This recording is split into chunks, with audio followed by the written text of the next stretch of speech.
Durante más de 500 años, los imperios más poderosos del mundo cometieron exactamente el mismo error. Miraron un pequeño punto en el mapa, una isla tropical en medio del mar Caribe, y pensaron que podrían controlarla para siempre. El Imperio Español la conquistó. La Marina Británica atacó su capital. Estados Unidos la convirtió en su patio trasero. Empresas extranjeras transformaron sus tierras en gigantescas plantaciones. Una y otra vez, fuerzas mucho más grandes que Cuba creyeron que la isla era demasiado pequeña para decidir su propio destino, demasiado vulnerable para resistir, demasiado dependiente para sobrevivir sola, demasiado expuesta para escapar de la sombra de los imperios. Y sin embargo, una y otra vez Cuba desobedeció esa lógica. Cualquier otro país después de siglos de dominio extranjero probablemente habría desaparecido en las páginas de la historia, diluido entre derrotas, ocupaciones, invasiones y dependencia económica. Pero Cuba no. Una y otra vez la isla se levantó. Una y otra vez volvió a empezar. Perdió guerras, perdió soberanía, perdió vidas, perdió el control de su propio destino. Y aún así, de alguna manera, los cubanos siempre encontraron la forma de recuperarlo.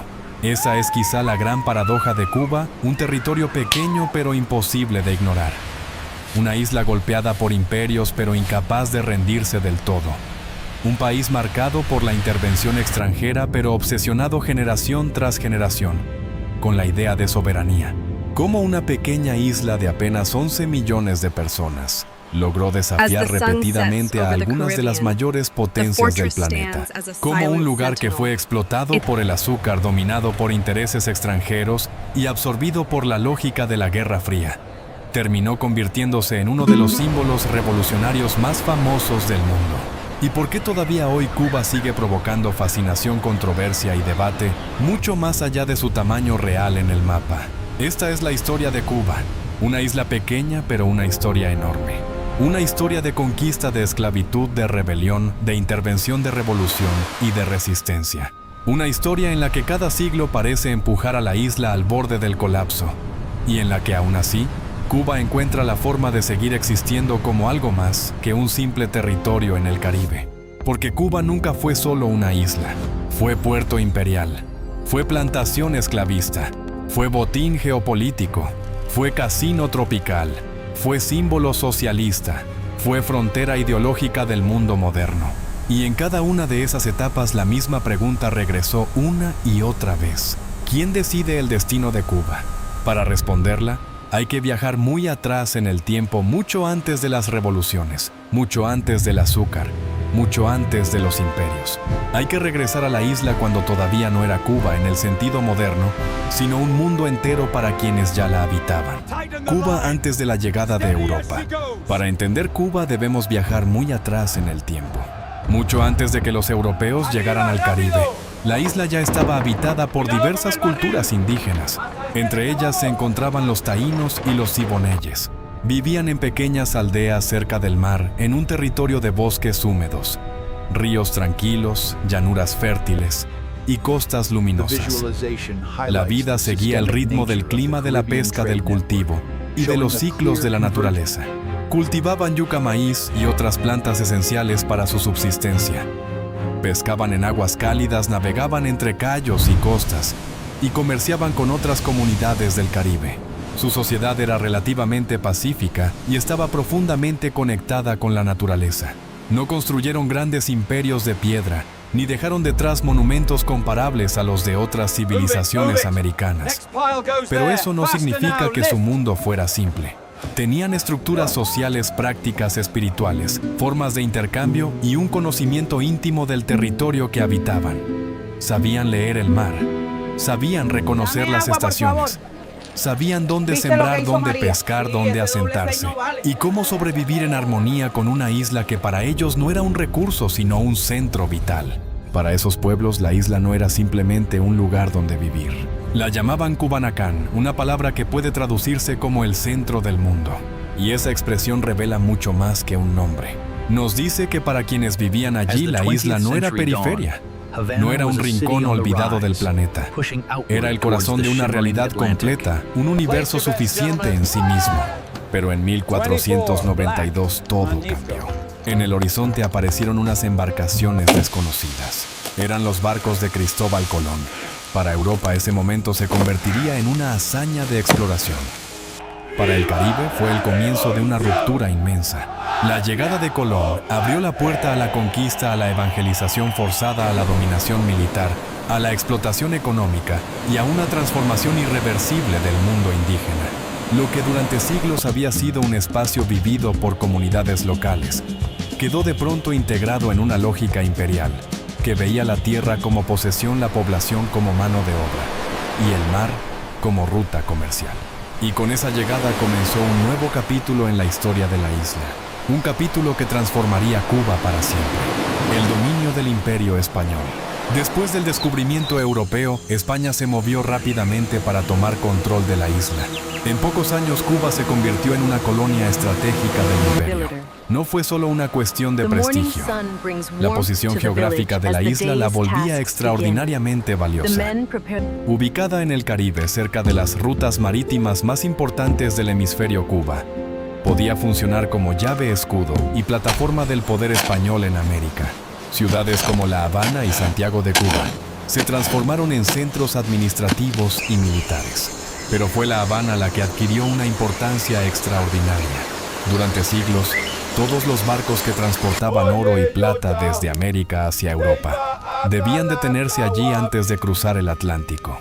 Eso convirtió a la ciudad en una pieza clave dentro del sistema comercial español. No era simplemente un puerto, era un punto de control del tesoro imperial. Por sus aguas circulaban riquezas extraídas de otras regiones del continente. Por sus fortificaciones pasaban soldados, comerciantes, funcionarios marinos y aventureros. La ciudad comenzó a crecer no solo por su población, sino por su valor estratégico. Para proteger ese tesoro, España construyó enormes fortalezas alrededor de la ciudad. Murallas, castillos, baterías costeras y sistemas defensivos transformaron La Habana en una plaza fortificada. La arquitectura colonial no nació únicamente de la belleza o del orden urbano. Nació también del miedo. Miedo a piratas, miedo a corsarios, miedo a otras potencias europeas, miedo a perder un enclave fundamental dentro de la red imperial. Sin embargo, el crecimiento de la colonia tuvo un costo devastador. Las poblaciones indígenas fueron casi exterminadas por enfermedades, trabajos forzados y violencia. Como ocurrió en muchas partes de América, el choque con el mundo europeo fue catastrófico para los habitantes originarios.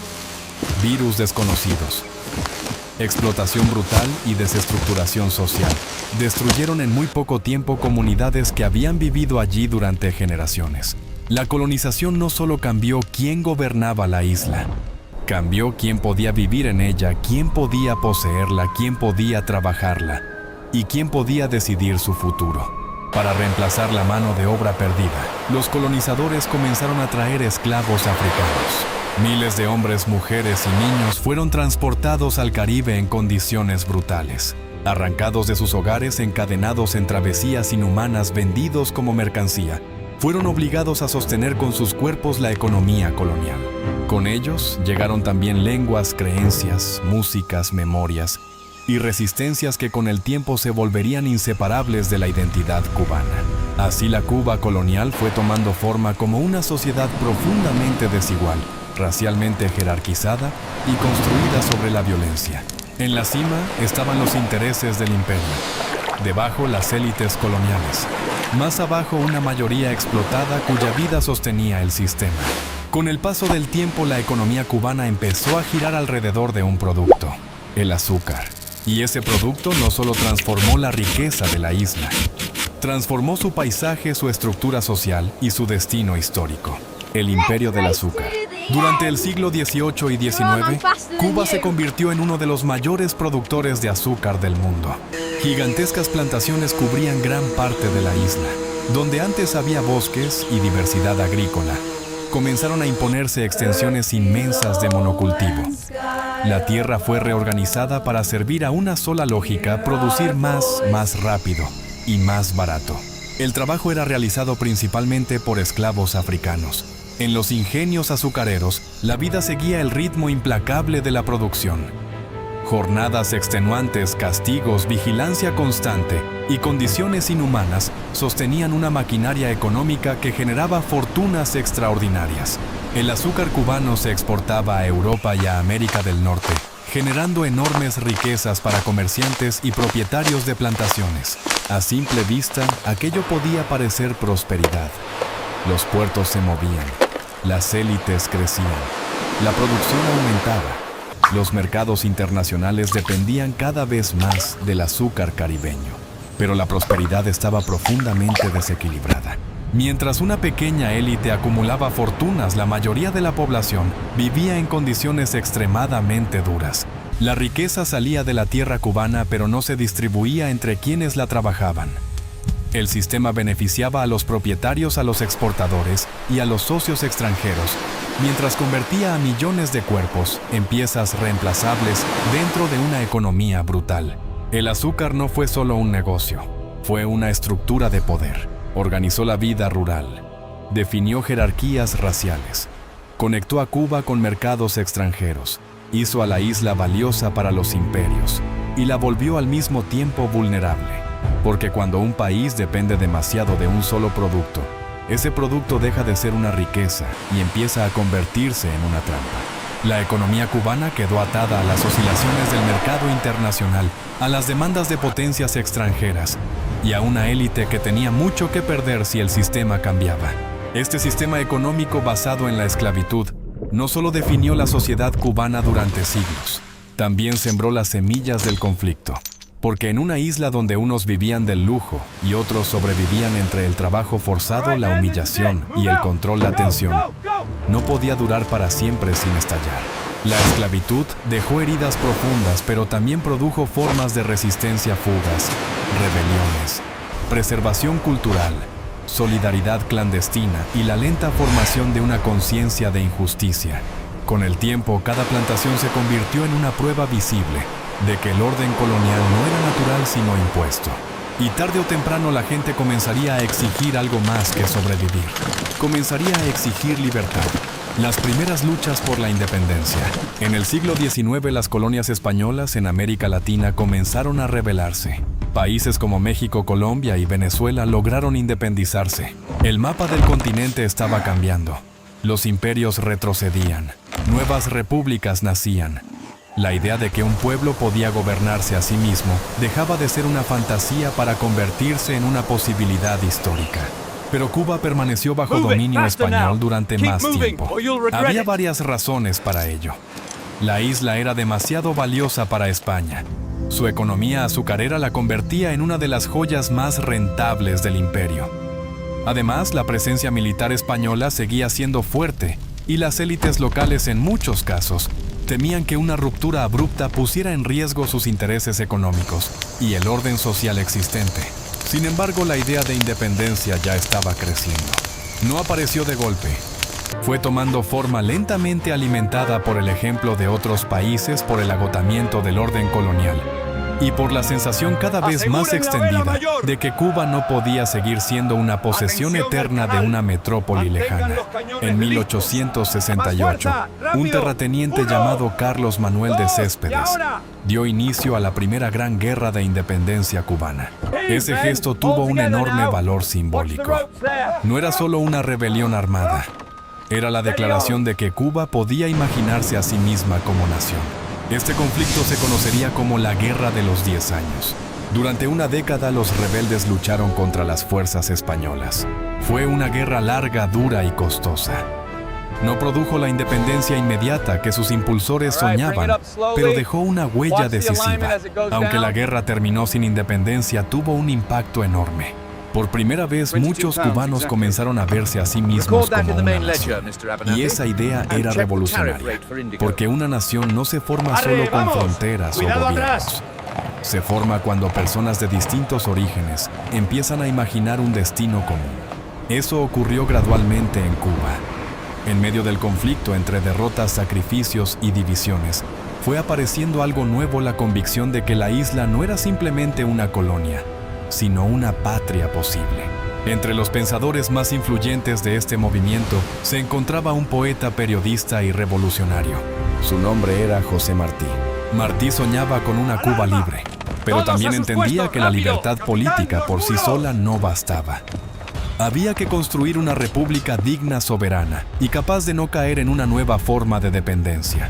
Y ahí surgía su temor más profundo, porque Martí no solo veía el agotamiento del dominio español, veía venir otra fuerza, pero también temía algo más: que después de España otra potencia tomara el control de la isla, Estados Unidos. Esa advertencia resultaría profética: la guerra entre España y Estados Unidos.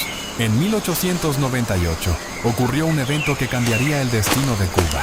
Un barco de guerra estadounidense, el USS Maine, explotó en el puerto de La Habana. La causa exacta nunca quedó completamente clara, pero en política internacional a veces los hechos importan menos que la forma en que son utilizados. Y ese estallido se convirtió en el argumento perfecto para una intervención que ya encontraba simpatías dentro de Estados Unidos. Estados Unidos culpó a España. La tensión rápidamente se convirtió en guerra. El conflicto fue breve. En pocos meses, el Imperio Español perdió gran parte de sus territorios en el Caribe y el Pacífico. Después de más de 4 siglos de dominio, España abandonó Cuba. Era el final de una era histórica inmensa. El imperio que había llegado con Colón, que había levantado fortalezas, que había explotado plantaciones y que había gobernado la isla durante generaciones, finalmente se retiraba. Pero la independencia no llegó inmediatamente. Y allí aparece una de las grandes ironías de la historia cubana.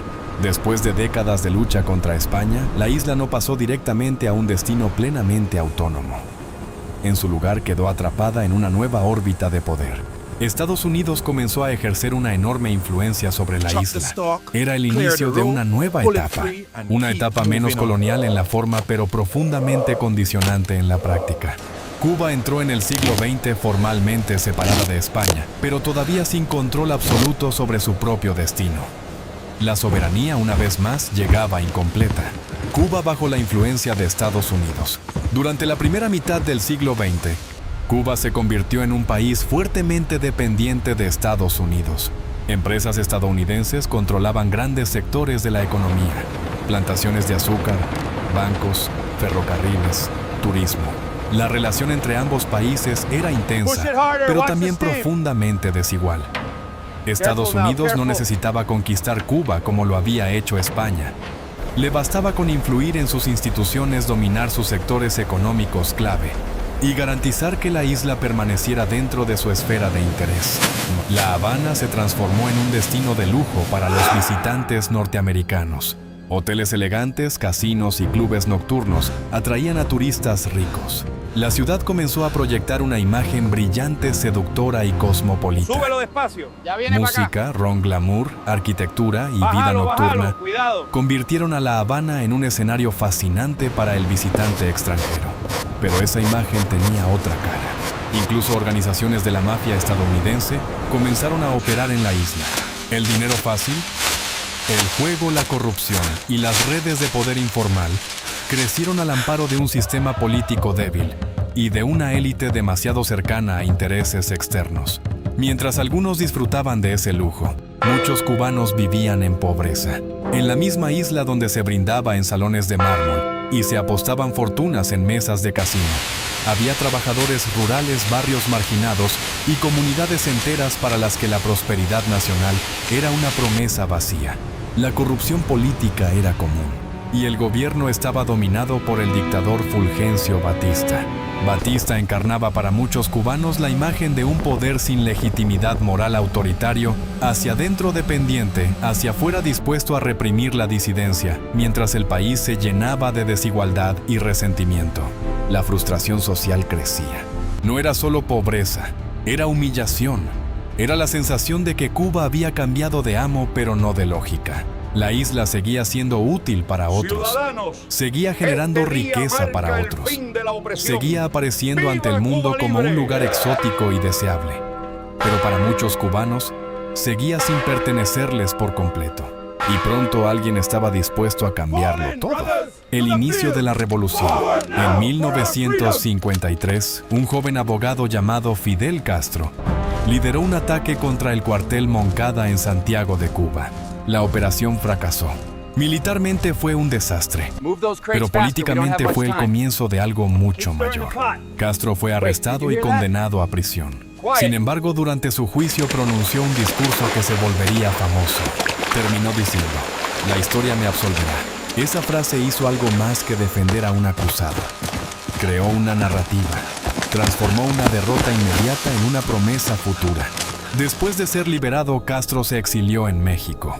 Allí reunió a un pequeño grupo de revolucionarios. Entre ellos estaba un médico argentino llamado Ernesto Che Guevara. No parecían al principio una fuerza capaz de cambiar la historia de una nación. Eran pocos.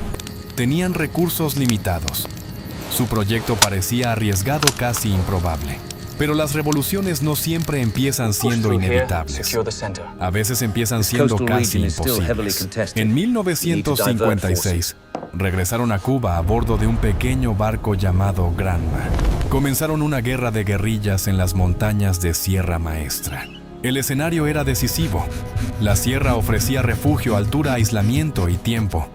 Desde allí el movimiento rebelde pudo sobrevivir, reorganizarse y construir una imagen de resistencia. Durante varios años los rebeldes lucharon contra el ejército de Batista. Poco a poco el régimen comenzó a perder control. No fue solo una victoria militar, fue también una victoria simbólica y política. Batista representaba un orden agotado. La guerrilla ofrecía una alternativa cargada de épica sacrificio y promesa de justicia. Finalmente, en 1959, Batista huyó del país. Los revolucionarios entraron en La Habana. La revolución cubana había triunfado. Y con ese triunfo, Cuba dejó de ser solamente un país insatisfecho con su dependencia. Se convirtió en un proyecto decidido a romperla. La revolución prometía soberanía, reforma social y dignidad nacional. Prometía terminar con la corrupción, reducir la desigualdad y devolver al país el control de su propio rumbo. Pero al mismo tiempo esa transformación colocó a Cuba en el centro de un conflicto mucho más grande que ella. Porque el mundo de 1959 ya no estaba definido únicamente por imperios clásicos. Estaba dividido entre dos superpotencias, y muy pronto la pequeña isla del Caribe se convertiría en una pieza crucial de la Guerra Fría. Cuba y la Guerra Fría. Después de la revolución, Cuba cambió radicalmente. El nuevo gobierno nacionalizó muchas empresas, incluidas varias pertenecientes a compañías estadounidenses. Ese movimiento fue mucho más que una política económica. Fue una declaración de independencia. Un mensaje directo: la isla ya no aceptaría que sus sectores estratégicos quedaran en manos extranjeras. Las relaciones con Estados Unidos se deterioraron rápidamente. Lo que para La Habana era soberanía, para Washington era una amenaza. En busca de apoyo, Cuba se acercó a la Unión Soviética. Y en ese momento la historia nacional de Cuba quedó entrelazada con la tensión global más peligrosa del siglo XX. Esto convirtió a la isla en una pieza clave dentro del conflicto global conocido como la Guerra Fría. Ya no se trataba solo del futuro de Cuba, se trataba del equilibrio del planeta. La tensión alcanzó su punto máximo en 1962. Ese año la Unión Soviética instaló misiles nucleares en Cuba. Cuando Estados Unidos descubrió estas armas, el mundo entero entró en pánico. Durante varios días, las dos superpotencias estuvieron al borde de una guerra nuclear. El evento se conoce como la crisis de los misiles de Cuba. Nunca antes el planeta había estado tan cerca de una catástrofe global. Y todo giraba alrededor de una pequeña isla del Caribe. Esa es una de las escenas más impresionantes de la historia cubana. Un territorio relativamente pequeño, sin el tamaño, la población ni la fuerza material de las grandes potencias, se convirtió por un instante en el punto más peligroso del planeta. Cuba pasó de ser colonia a enclave imperial de enclave imperial, a república dependiente de república dependiente, a revolución socialista y de revolución socialista, a posible detonante de un apocalipsis nuclear. Pocas naciones han atravesado transformaciones tan extremas en tan poco tiempo histórico. La crisis terminó, pero el conflicto no desapareció. Estados Unidos mantuvo una postura hostil hacia el gobierno cubano. La isla quedó sujeta a aislamiento, presiones y dificultades económicas.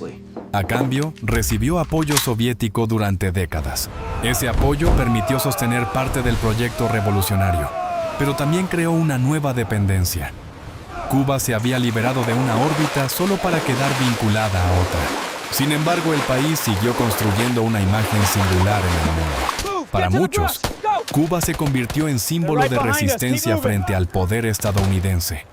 Para otros, en ejemplo de un sistema político cerrado y fuertemente controlado. Esa ambigüedad acompañaría a la isla durante el resto del siglo. Cuba en el mundo moderno. Décadas después de la Revolución, Cuba sigue siendo un país único. En las calles de La Habana todavía circulan automóviles de los años 50. La arquitectura colonial convive con símbolos revolucionarios. Las fachadas coloridas, los balcones envejecidos, las plazas históricas y los viejos vehículos hacen que la ciudad parezca en algunos rincones un lugar suspendido en el tiempo. Pero esa imagen tan fotografiada por viajeros y documentales es solo una parte de la realidad.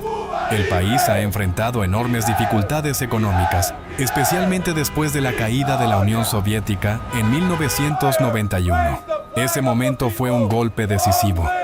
Durante décadas, Cuba había dependido en gran medida del respaldo soviético.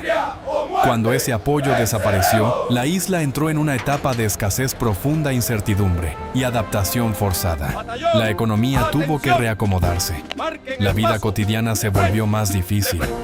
La resistencia una vez más dejó de ser una consigna abstracta para convertirse en una necesidad concreta. Sin embargo, Cuba también ha desarrollado sistemas de educación y salud ampliamente reconocidos. Eso forma parte del núcleo de su identidad moderna.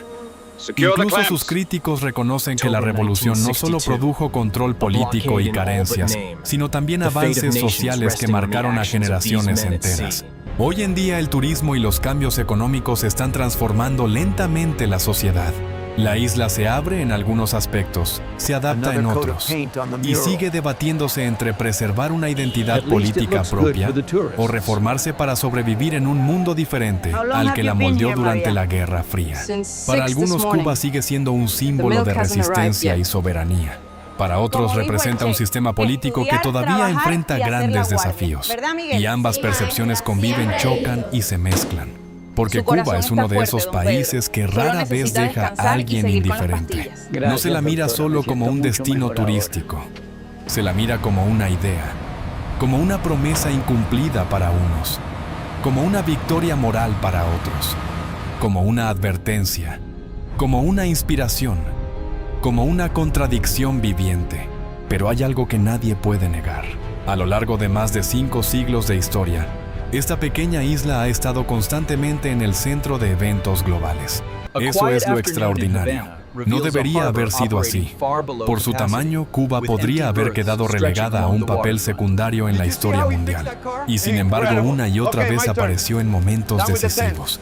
En la expansión europea hacia América, en la economía atlántica del azúcar, en los movimientos de independencia del siglo XIX, en la caída del Imperio Español, en la proyección de poder de Estados Unidos en el Caribe, en la revolución del siglo XX, en la Guerra Fría, en el imaginario político del mundo contemporáneo.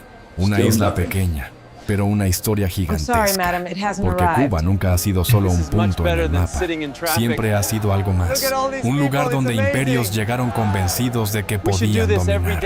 Un lugar donde la riqueza atrajo codicia extranjera. Donde la esclavitud dejó cicatrices profundas. Donde la independencia llegó tarde y de manera incompleta. Donde una revolución alteró el equilibrio del hemisferio. Y donde la palabra soberanía se volvió casi una obsesión histórica. A lo largo de los siglos, muchos intentaron definir a Cuba desde fuera, como colonia, como mercado, como patio trasero, como amenaza, como experimento, como símbolo. Pero los cubanos, una y otra vez, intentaron responder con otra definición, la de un pueblo que aún entre derrotas y carencias, no deja de disputar el derecho a decidir por sí mismo. Esa es quizás la continuidad más profunda de la historia cubana. No un sistema específico, no un líder determinado, no una ideología única, sino la persistencia de una pregunta. ¿Puede una isla pequeña conservar su propia voluntad cuando el resto del mundo insiste en usarla para sus propios intereses? Esa pregunta sigue viva hoy.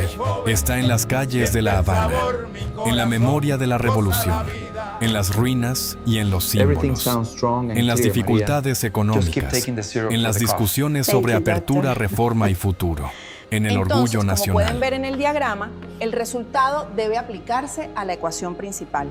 Y también en el cansancio de quienes han vivido décadas de sacrificio. Cuba no es una historia simple. No cabe en una consigna. No cabe en una postal. No cabe en una caricatura ideológica. Es demasiado compleja para ser solo mito.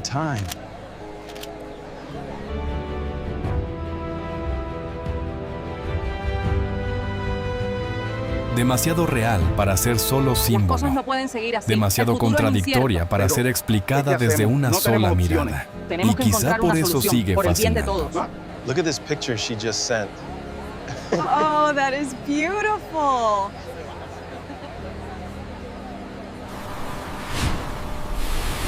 Porque en Cuba se cruzan preguntas que importan mucho más allá del Caribe. ¿Qué significa la independencia? ¿Qué precio tiene la soberanía? ¿Cuánto puede resistir una sociedad bajo presión?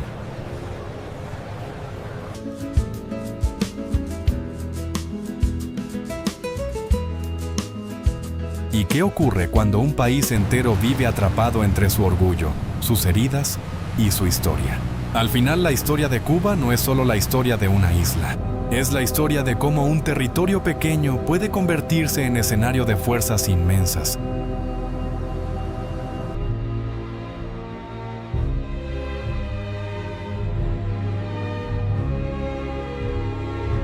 Y aún así, negarse a desaparecer dentro de ellas.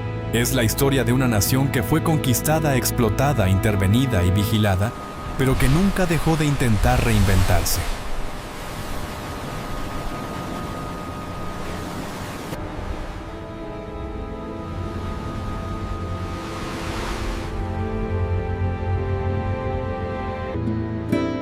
Una isla pequeña, pero una historia enorme. Porque Cuba nunca ha sido solo un lugar. Ha sido una prueba. Una prueba para los imperios que quisieron dominarla. Una prueba para las ideologías que quisieron representarla.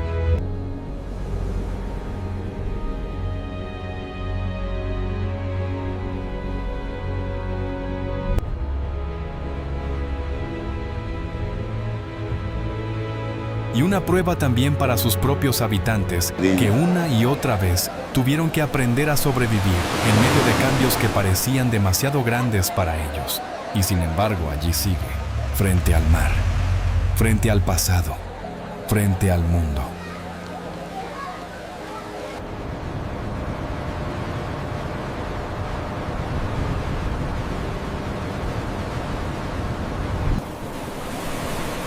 Como una isla que ha cambiado muchas veces de forma pero que jamás aceptó del todo ser definida por otros. Porque si algo demuestra la historia de Cuba, es que el tamaño de un país nunca determina el tamaño de su destino.